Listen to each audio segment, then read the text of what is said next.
This is a tough one. Steven's not here to defend himself, but Candace is here to give her perspective on this. So I'll just throw it to you and give me your thoughts on his response and what happened with the Daily Wire, because I know you got a lot to say. I do have a lot to say about this because obviously the situation impacted me and it impacted all of the other hosts on the Daily Wire.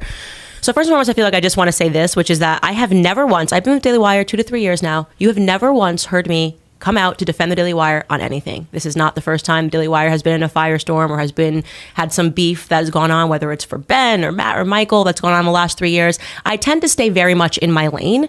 As I mentioned before, I'm not an employee of the Daily Wire. I'm not required to come out and defend them. And I'm usually just not interested in these beefs that seem to be so fickle. They last for a day and then they go away. And it's probably the reason why, for whatever, doesn't really matter what anybody thinks about me, I have a good relationship with pretty much everybody. Like, there's no one that I can't be invited and be in the same room with. Everybody sort of hates each other, but Alex Jones has a good opinion of me. Everyone from Alex Jones to Ben Shapiro to Paul Joseph Watson, Mike Cernovich is somebody that I call and ask for advice from time to time, Jack Posobiec. Like, I'm a kind of person that judges people based on how they treat people, right? I'm not interested in dabbling in this nonsense from time to time that appears and then goes away and ebbs and flows.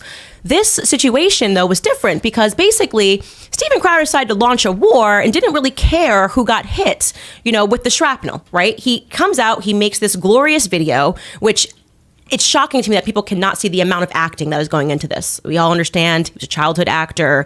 I loved that show, Arthur. He was the brain. Like, he is an actor. At the end of the day, he's an actor. It's also why he's so entertaining when it comes to politics. He's a talented person, but that people cannot discern the amount of acting that has gone on in this is stunning to me. I don't know where people's discernment, what's gone on with discernment, where you can't just spiritually discern that this feels a little weird, right? You're recording conversations with someone that you have told us you are friends with forever. Oh, and by the way, at the end of you saying that you're just trying to do the right thing, you're also saying, I'm going to launch my own thing, right? So just when I first saw the first video that he dropped, obviously I'm not privy to negotiations that happened at the Daily Wire. I had no idea they were negotiating with Steven Crowder. Again, not my business. I came into work one day, suddenly Brett Cooper was there. Not my business. I don't know who they're hiring. I don't own the company, right?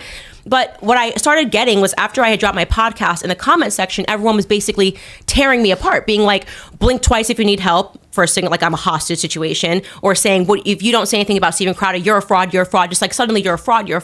So I go and I watch this video, and just like everybody else watching it live, his first video, your instincts are like, whoa, he's throwing some bombs. He's calling it big con. He's saying essentially that we are enslaved by these contract terms. He actually uses the term enslavement. If you don't want to be a slave, maybe you'll come work with me. I'm going to figure it out for all of us. Like, you're a hero, you're a martyr. And because I was getting so many comments, the first thing I did was that I messaged my EP and I said, we have to cover this tomorrow on the show, because now everyone thinks I'm a fraud and they think that I've signed with fraudulent terms or slave-like terms. And that's so totally unfair to me. So my interest in this is that it hit me and it hit everybody else at the Daily Wire, and it was unfair.